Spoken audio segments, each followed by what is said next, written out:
기도하시겠습니다. 하나님 감사합니다. 우리 귀한 성도님들 한 주간의 삶을 무사히 마치고 다시 주님께 나와 말씀의 자리 앞에 서게 하시니 참으로 감사드립니다.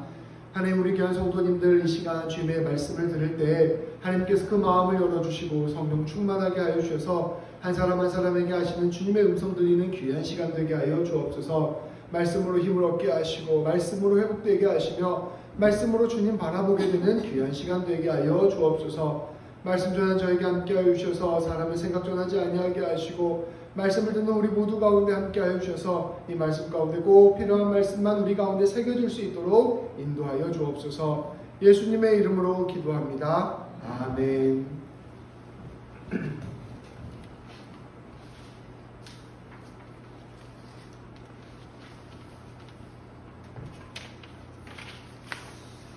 우리가 지금 주일마다 함께 나누고 있는 이 고린도전서 말씀은 우리가 아침마다 나누고 있는 사도행전 말씀과 함께 보면 훨씬 더 입체적으로 다가옵니다. 우리 아침 새벽마다 보내드리는 말씀도 같이 들어주시고 또 우리 주일 예배도 같이 들으시면 함께 교차되는 부분들이 있을 것입니다.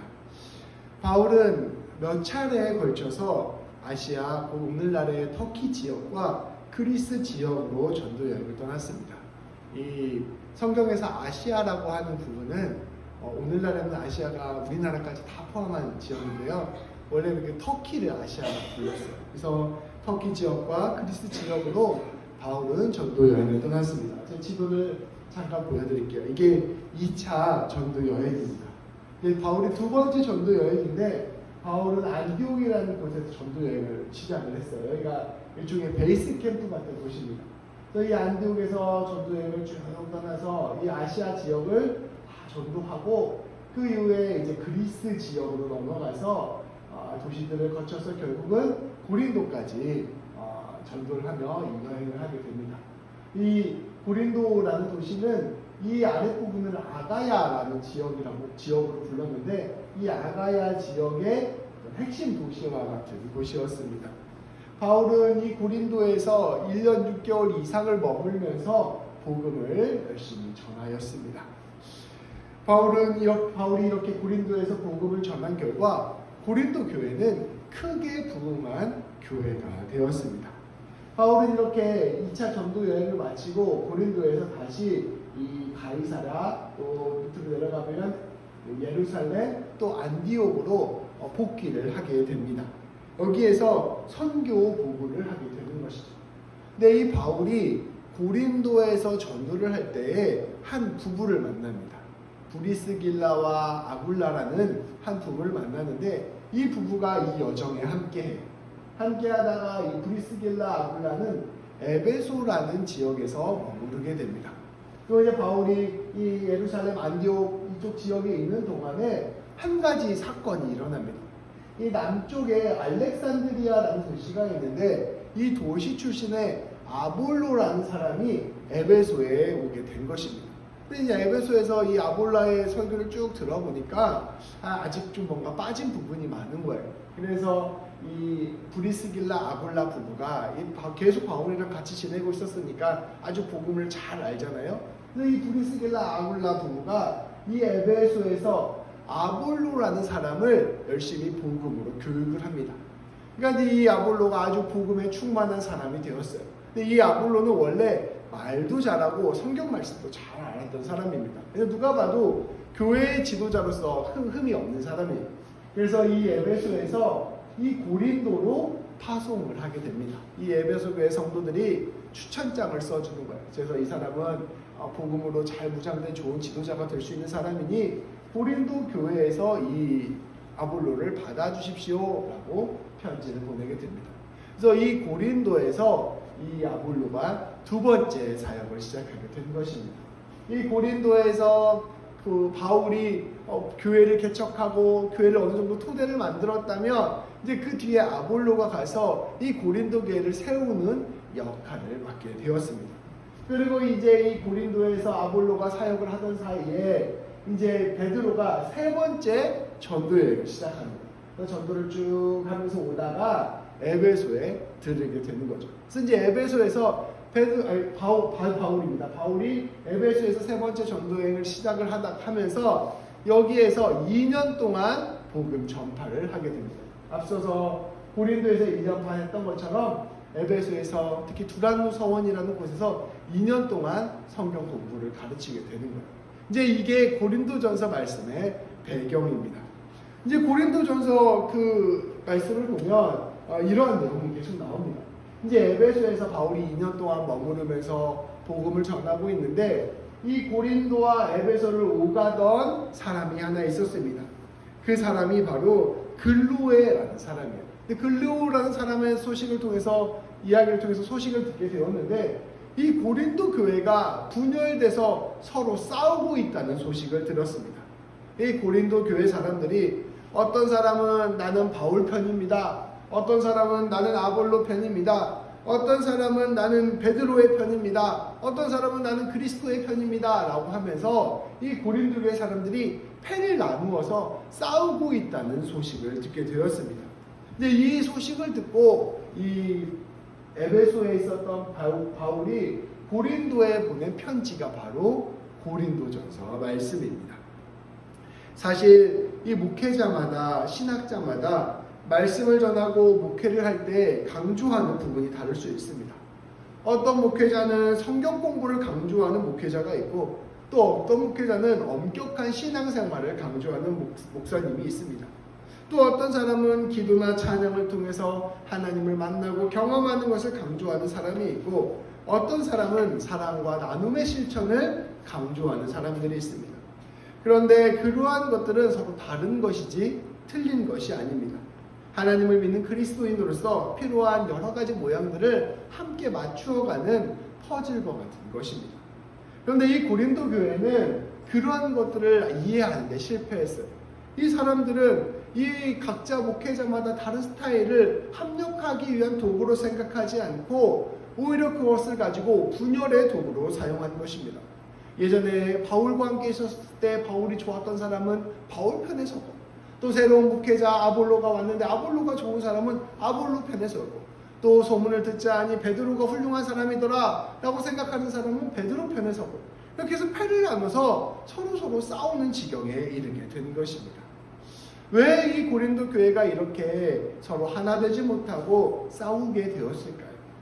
이들은 아직 복음 위에 서 있지 못하고 아직 어리석었기 때문입니다. 그리고 이들은 교만했기 때문입니다.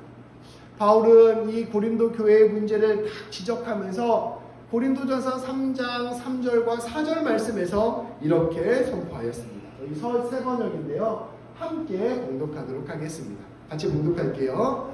여러분은 아직도 육에 속한 사람들입니다. 여러분 가운데에서 시기와 싸움이 있으니 여러분은 육에 속한 사람이고 인간의 방식대로 살고 있는 것이 아닙니까? 어떤 사람은 나는 바울 편이다 하고 또 다른 사람은 나는 아볼로 편이라 한다니 여러분은 육에 속한 사람이 아니고 무엇이겠습니까? 육에 속한다는 것은 성경에서 말하는 육에 속한다는 것은 죄대로 따라간다는 것을 의미합니다. 사람의 잘못된 가치관, 사람의 자기 주관만을 따라 살아가는 것을 육에 속한다고 표현합니다. 다른 말로 하면 주님 따라가지 않고 성령님 따라가지 않는 것을 의미합니다. 쉽게 말하면 이 사람들은 사람의 눈에 좋아 보이는 것들을 따랐던 것입니다. 사람의 눈에 좋아 보이는 것이 무엇입니까? 우리는 멋진 사람을 좋아합니다. 잘생긴 사람 보면 훌륭합니다. 또 어떤 사람은 화려한 언변을 좋아합니다. 또 어떤 사람은 뛰어난 지식을 좋아합니다. 또 어떤 사람은 열정과 추진력을 좋아합니다. 또 어떤 사람은 재산과 재물을 좋아합니다. 또 어떤 사람은 권세나 명예를 좋아합니다.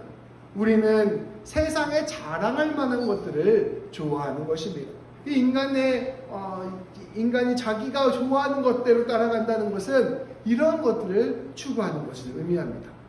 이 고린도 교회 사람들이 이러한 눈을 가지고 있었다는 것, 이러한 안목을 가지고 있었다는 것입니다. 그들의 눈에 보기에 자기 마음에 드는 그런 사역자들이 있었던 것입니다. 이 바울은 들려오는 전설에 따르면 바울은 글을 굉장히 잘 쓰잖아요. 근데 굉장히 말을 못했다고 합니다. 그리고 못생겼대요. 그래서 바울이 그냥 보기에도 좀 이렇게 사람이 좀 이렇게 볼품 없어 보이고 말도 좀 잘 못하고 이랬던 사람이라고 합니다. 그러니까 이 바울을 보고 이런 얘기를 해요. 사람들이 성경 말씀 보면 이렇게 나옵니다. 아이고 글 봤더니 훌륭하던데 실제로 보니까 뭐 별거 없네. 이런 말들을 바울한테 했던 것입니다.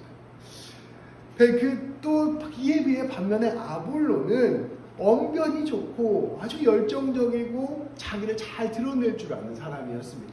그러니까 아무리 봐도 이제 겉으로 보기에는 아볼로가 좀 더 탁월한 사역자처럼 보였겠죠.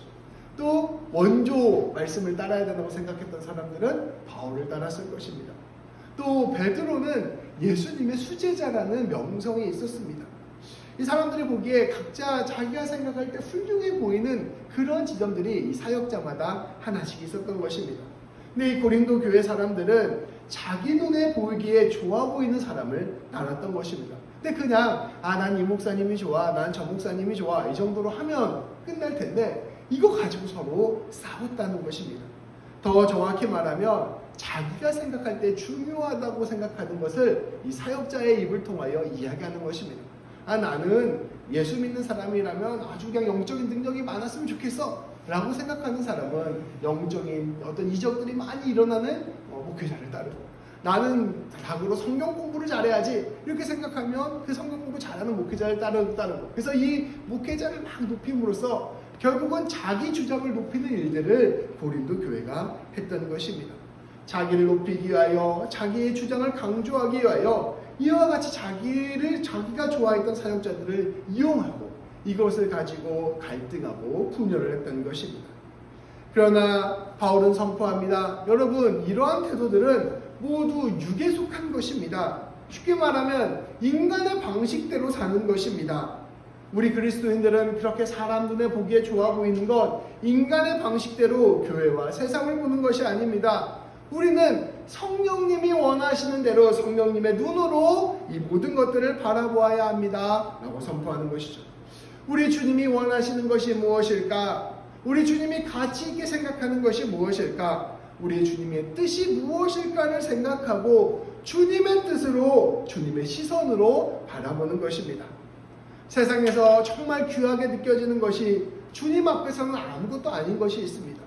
세상에서 하찮게 여겨지는 것이 주님 보시기에 귀한 것이 있다는 것을 아는 것이 바로 믿음의 눈을 갖는 것이라 선포하는 것입니다. 무엇이 귀한 것이요? 무엇이 중요한 것일까요? 바울은 6절, 7절 말씀에서 이와 같이 선포합니다. 우리 같이 한번 이것도 읽도록 하겠습니다. 나는 심었고 아볼로는 물을 주었으되 오직 하나님께서 자라나게 하셨나니 그런즉 심는 이나 물 주는 이는 아무것도 아니로되 오직 자라게 하시는 이는 하나님뿐이니라. 아멘. 하나님께서 고린도 교회를 세우시기 위하여 바울과 아볼로를 그저 사용하신 것 뿐이었습니다. 바울은 심었고 아볼로는 물을 주었지만 정작 자라게 하신 분, 그 생명의 근원은 하나님이시라는 것을 선포하고 있는 것입니다. 바울은 이야기하는 것입니다. 여러분 눈앞에 보이는 것, 그것만 바라보지 마십시오. 그것 너머의 것을 바라보십시오. 그것 너머에는 모든 것을 주관하시는 하나님이 계십니다 라고 선포하고 있는 것이죠. 이것들을 우리에게 적용해 보아도 마찬가지입니다. 우리 하나님께서 살아계시고 주관하셔서 우리의 인생 전체를 이끌어가고 계시는 것입니다. 우리 눈앞에 보이는 상황과 형편의 마음을 빼앗기기도 하고, 우리 자신의 모습에 마음을 빼앗기기도 하고, 내 앞에 있는 사람에게 마음을 빼앗기기도 합니다. 근데 우리 하나님께서는 그것 너머에 하나님이 계신다는 것을 우리에게 말씀하고 계시는 것입니다. 하나님께서 우리에게 허락하고 주신 모든 것들은 그저 하나님의 수단이고 도구라는 사실을 기억해야 합니다. 우리 하나님의 목적은 단 하나입니다. 바로 우리들입니다. 하나님께서는 우리에게 돈을 주시기도 하시고, 일터를 주시기도 하시고, 학업을 주시기도 하시고, 명예나 권세를 주시기도 하시고, 건강을 주시기도 하시고, 교회 공동체를 주시기도 하십니다. 그런데 우리 하나님께서 이 모든 것들을 우리에게 주신 것은 그 안에 뜻이 담겨져 있는 것입니다. 그 모든 것들을 통하여 하나님의 사랑과 은혜를 깨닫고 하나님의 구원을 깨닫고 하나님의 부르심을 이루어가라 말씀하고 계시는 것입니다. 그런데 우리는 엉뚱하게 우리 하나님께서 우리에게 주신 그것을 통하여 자기를 높이고 자랑하고 또 우리의 만족과 유익만을 위하여 사용하고 마는 것입니다. 그것을 하나님께서는 크게 안타까워하시는 것입니다. 하나님께서는 우리 각자의 모양대로 각자에게 길을 허락하여 주셨어요. 우리 한 사람 한 사람에게 하나님께서 각자에게 맞는 길을 허락하여 주셨습니다. 그 인생길을 우리에게 주신 거예요. 근데 그 인생길은 하나님으로 향하는 길입니다. 그 길을 통하여 우리 하나님을 찾아 나서는 그러한 인생길을 우리 하나님께서 선물로 주신 것입니다.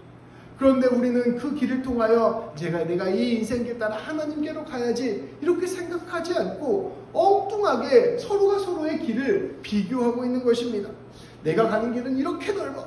내가 가는 길은 이렇게 반듯한 아스팔트야. 내가 가는 길은 이렇게 높은 데에 있어. 이렇게 서로 길을 두고 재고 있는 것입니다. 고린도 교회 성도들이 하나님께서 보내주신 사역자를 두고 갈라진 것처럼 우리는 우리에게 허락하신 우리의 인생길을 놓고 하나님이 허락하신 우리의 삶을 놓고 서로가 서로에게 자랑하고 다투는 그런 모습을 보이는 것입니다. 우리 하나님께서는 우리의 모든 시선의 중심에 하나님을 둘 것을 우리에게 요청하고 있습니다. 우리의 인생에서 가장 중요한 핵심을 깨달으라 말씀하십니다. 우리가 하나님으로부터 받은 이 모든 것들, 인생 살아가면서 받는 이 모든 것들은 그저 언젠가는 사라지고 말 것입니다. 그러나 우리 하나님은 영원하시다는 사실을 기억하라 말씀하여 주시는 것입니다. 그것을 알고 하나님을 알고 믿고 섬기고 찬양하며 하나님을 바라보며 걸어가는 것이 인생의 핵심이라 말씀하시는 것입니다. 오늘 말씀은 그것을 조금 더 분명하게 선포합니다. 우리 16절 17절 말씀도 함께 봉독하도록 하겠습니다. 너희는 너희가 하나님의 성전인 것과 하나님의 성령이 너희 안에 계시는 것을 알지 못하느냐. 누구든지 하나님의 성전을 괴롭히면 그 하나님이 그 사람을 멸하시리라. 하나님의 성전은 거룩하니 너희도 그러하니라. 아멘. 말씀은 우리에게 선포하고 있습니다. 너희가 하나님의 성전이다. 성령님이 너희 안에 계신다. 이것은 참으로 놀라운 선포입니다. 우리 한 사람 한 사람이 하나님이 계시는 집이라는 것입니다. 우리 한 사람 한 사람을 집이라고 비유해 봅시다. 그런데 우리는 인간의 안목으로 우리 집을 판단하고 있습니다. 나는 하우스인가? 나는 타운하우스인가? 나는 집으로 비유하면 나는 아파트인가? 뭐 이런 것들 따지고 있는 거죠. 나는 콘도인가? 내 집은 몇 평인가? 내가 있는 집은 부자 땅에 있는 집인가? 가난한 동네에 있는 집인가? 나는 몇십만 불의 가치가 있는 집인가라고 우리 자신을 판단하는 것입니다. 내 말씀은 우리에게 다른 시선을 요청하고 있습니다. 너희 집에 누가 살고 있느냐? 너희 안에 하나님이 살고 계신다. 우리 하나님께서 우리 안에 살고 계신다는 것을 우리가 믿는다면 우리가 하나님의 성전이라는 것을 진실로 우리가 믿음으로 받아들인다면 우리에게 있어서 더 이상 집의 크기나 가치나 의미가 무의미한 차원이 된다는 것을 우리는 깨닫게 되는 것입니다. 내 안에 가장 거룩한 분이 계시고 내 안에 가장 존귀한 분이 계시고 이 세상에 있는 모든 것들을 창조하시고 운영하시고 완성하시는 하나님이 계시는 집이다라는 것을 깨닫게 된다면 우리는 우리의 가치를 절대적인 가치로 깨닫게 된다는 것입니다. 이것을 깨닫는 것이 바로 믿음인 것입니다. 말씀은 이것을 아는 것이 지혜라고 선포합니다. 이것을 아는 눈으로 세상을 바라보고 이것을 아는 눈으로 내 자신을 바라보고 이것을 아는 눈으로 인생을 바라보는 것이 지혜라고 선포합니다. 우리 안에 하나님이 계시고 우리 하나님께서 내 인생을 이끌어가고 계시고 이것을 통하여 하나님의 뜻을 이루신다는 것을 깨닫는 것, 이것이 바로 지혜라고 이야기하고 있는 것입니다. 이것을 알지 못하면 아무리 탁월한 지식과 지혜가 있어도 아무런 의미가 없는 것입니다. 정작 핵심을 알지 못하면 무슨 의미가 있겠습니까? 내가 궁궐과 같은 집을 짓고 저 부자 동네에 집을 짓고 아무리 화려한 집을 지어도 그 집 안에 아무도 살지 않는다면 그 집이 무슨 가치가 있는 집이 되겠습니까? 가장 중요한 것은 내 안에 누가 살고 있느냐, 이것을 깨닫는 것이 가장 핵심이라 말씀을 전하고 있는 것입니다. 그것을 우리 바울은 십자가에 두고 설명합니다. 우리 예수님의 십자가를 한번 생각해 보십시오. 우리 예수님의 삶을 집이라고 바라보십시오. 예수님의 삶은 고난과 핍박과 무너짐의 삶이었습니다. 예수님의 집이라면 터 위에 집 하나가 남지 않고 다 부셔진 그러한 집에 불과했습니다. 그러나 예수님은 그 집 안에 하나님을 모시는 것을 끝까지 포기하지 않으셨습니다. 하나님의 뜻에 끝까지 순종하고 하나님과 더불어 끝까지 걸어가고 하나님의 뜻에 합당한 삶을 사셨습니다. 그러니 그 십자가의 폐허가 하나님의 영광을 드러내는 가장 영광스러운 자리가 되었음을 우리 말씀은 우리에게 전해주고 있는 것입니다. 무엇보다 중요한 것은 우리 안에 하나님이 계시는 것을 믿고 깨달아가는 것, 그것이 바로 예수 믿는 사람의 안목이요 예수님 믿는 사람의 시선이어야 한다는 것입니다. 18절부터 말씀, 18절, 19절, 20절 말씀을 세 번역을 통하여 이렇게 함께 보도록 하겠습니다. 제가 봉독하겠습니다. 아무도 자기를 속이지 말아야 합니다. 여러분 가운데서 누구든지 이 세상에서 지혜 있는 사람이라고 스스로 생각하거든 정말로 지혜 있는 사람이 되기 위하여 어리석은 사람이 되어야 합니다. 이 세상의 지혜는 하나님이 보시기에 어리석은 것입니다. 성경에 기록하기를 하나님께서 지혜로운 자들을 자기 꾀에 빠지게 하신다 하셨습니다. 또 기록하기를 주님께서 지혜로운 자들의 생각을 헛된 것으로 아신다 라고 선포하셨습니다. 이 말씀은 무엇을 의미하는 것입니까? 하나님을 알지 못한 채 자기가 자기 스스로 지혜를 쌓아가는 것, 자기의 안목과 자기의 시선으로만 그 자기 지혜와 자기 성공을 쌓아가는 것은 모두 다 헛된 것이라는 것을 가르쳐주고 있는 것입니다. 말씀은 선포합니다. 여러분 속아서는 안 됩니다. 여기 자기를 속이지 말아야 됩니다가 쉽게 말하면 여러분 속으면 안 됩니다 라는 말이에요. 여러분 중에 혹시 자기가 세상 속에서 지혜로운 자라고 생각하는 사람이 있을지도 모릅니다. 그런데 정말 지혜로운 사람이 되려면 오히려 바보, 어리석은 자가 되어야 합니다. 이 세상의 지혜는 하나님 보시기에 어리석은 것입니다. 욥기 5장 13절 말씀에는 하나님께서 지혜로운 자들을 자기 꾀에 빠지게 하신다라고 기록하였고 시편 94편 11절 말씀에서는 주님께서 지혜로운 자들의 생각을 헛된 것으로 아신다라고 기록되어 있습니다. 우리 하나님이 어떠한 분이신지 하나님의 뜻이 무엇인지를 알지 못하고 그저 사람의 눈으로 좋아 보이는 것을 열심히 추구하는 지혜가 얼마나 헛된 것인지를 정확하게 선포하고 있는 것입니다. 이제 이어지는 말씀은 우리가 바라보아야 될 것이 무엇인지를 분명하게 선포합니다. 21절부터 23절 말씀을 우리가 함께 교독하도록 하겠습니다. 마지막 절은 다 같이 읽겠습니다. 제가 먼저 읽겠습니다. 그러므로 아무도 사람을 자랑하지 말아야 합니다. 모든 것이 다 여러분의 것입니다.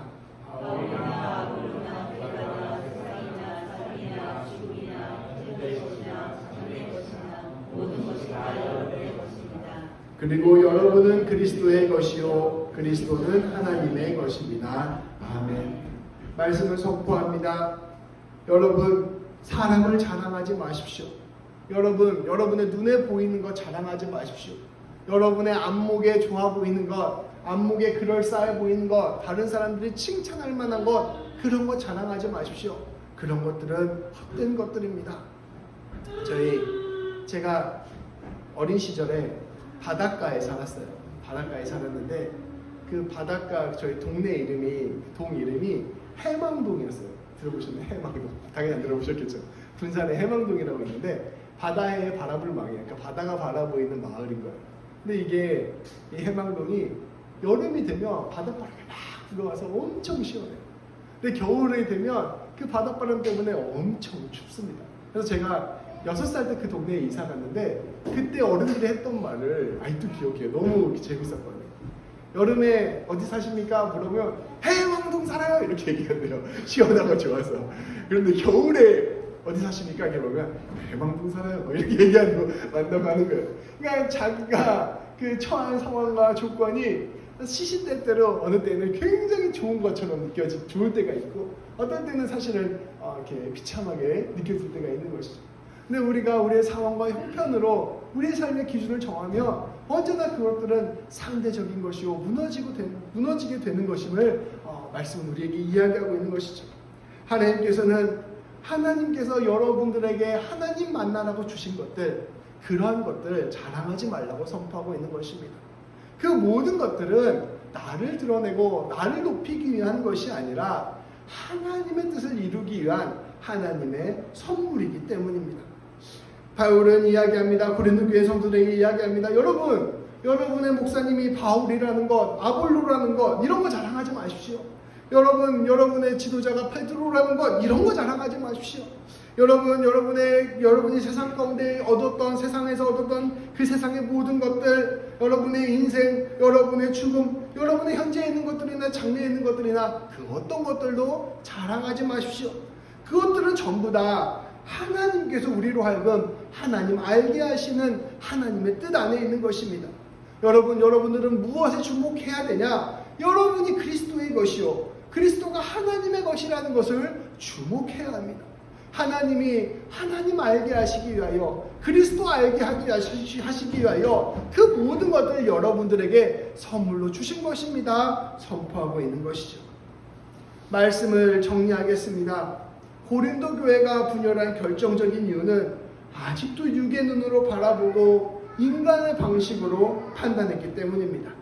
사람의 눈에 좋아 보이는 것, 자기 판단에 탁월해 보이는 것에 마음 빼앗겼기 때문입니다.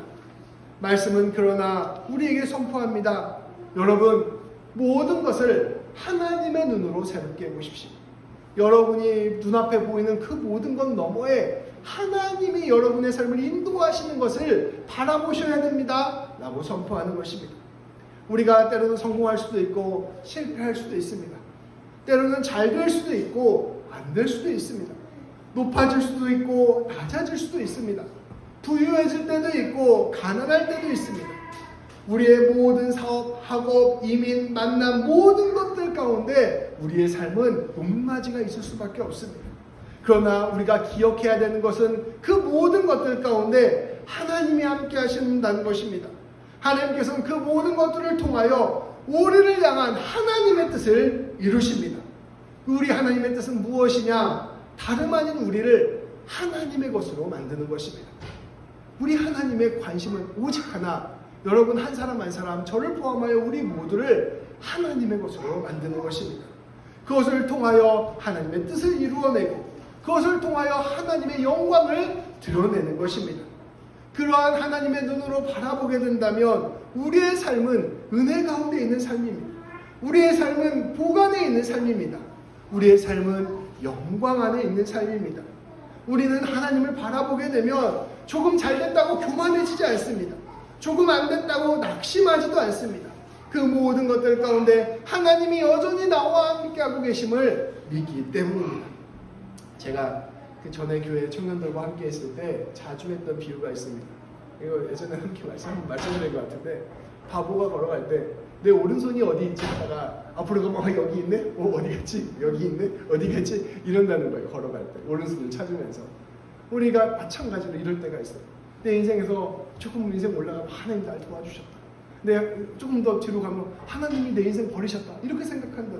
근데 우리가 올라갔든 내려갔든 하나님이 나와 함께하고 계시고 내 삶을 인도하고 계시고 나와 꼭 붙어 계신다는 것, 이 앞뒤 흔듦을 통하여 내 인생 앞으로 걸어가게 하신다는 것, 이것을 아는 것이 진실로 하나님을 아는 것입니다. 우리는 그 하나님의 놀라운 은혜를 깨달아 알 때 우리에게 허락된 자리에서 겸손하게 그리고 더불어 최선을 다하는 하나님의 뜻을 이루어드리는 귀한 삶을 살 수 있게 될 것입니다.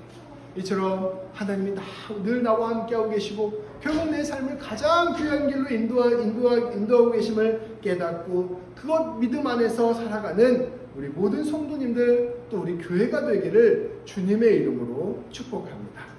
기도하시겠습니다. 하나님, 고린도 교회는 크고 화려하고 번영한 교회였습니다. 그러나 그들은 아직도 믿음이 연약하여서 진실로 하나님의 뜻이 무엇에 있는지를 잘 깨닫지 못했습니다. 아직도 인간의 안목으로 자기들 눈에 좋아 보이는 것, 자기들 눈에 자랑할 만한 것, 자기들 눈에 보기에 칭찬받을 만한 것들을 붙잡고 그곳으로 교회를 드러내고 자기 자신을 드러내려는 연약한 믿음이 있었음을 우리가 함께 봅니다. 하나님, 우리도 이럴 때가 참 많음을 고백합니다. 우리 하나님께서 우리를 향한 그 놀라운 사랑과 은혜는 우리가 깨닫지 못하고 우리의 상황과 형편으로, 우리의 모습으로, 우리의 안목으로 보는 판단으로 우리가 하나님에 관하여 잘못 판단할 때가 많음을 아버지 하나님 고백합니다. 아버지 하나님, 그러나 예수 그리스도의 십자가를 통하여 우리에게 보여주신 그 놀라운 하나님의 사랑과 은혜에 우리의 모든 신뢰를 내어 맡길 수 있도록 인도하여 주옵소서. 예수 그리스도가 십자가에서 죽으신 것처럼 그 죽으신 만큼 우리를 하나님께서 사랑해 주신다는 것을 진실로 깨닫게 하여 주시고, 우리가 하나님의 백성과 하나님의 자녀되었다는 것을 진실로 알게 하여 주시고, 우리가 하나님이 거하시는 거룩한 성전이 되었다는 것을 진실로 믿음으로 나아갈 수 있도록 인도하여 주옵소서. 우리의 인생이 하나님의 것이 되었고 우리의 모든 삶이 하나님의 영광을 위하여 나아가는 길이 되었으며 우리의 모든 길이 주님과 함께 동행하는 길이 되었음을 진실로 믿음으로 받아들이는 우리 모든 성도님들 될 수 있도록 인도하여 주옵소서. 그리하여 조금 잘 되었다고 해서 교만하지 않게 하여 주시고, 조금 안 되었다고 해서 낭망하지 아니하게 하여 주시고, 오직 하나님 바라보며 겸손함으로 하나님 원하시는 길 담대하게 살아가는 우리 모든 성도님들이 될 수 있도록 주님께서 은혜를 베풀어 주시고 기름을 베풀어 주옵소서. 우리 주님 예수님의 이름으로 기도합니다. 아멘.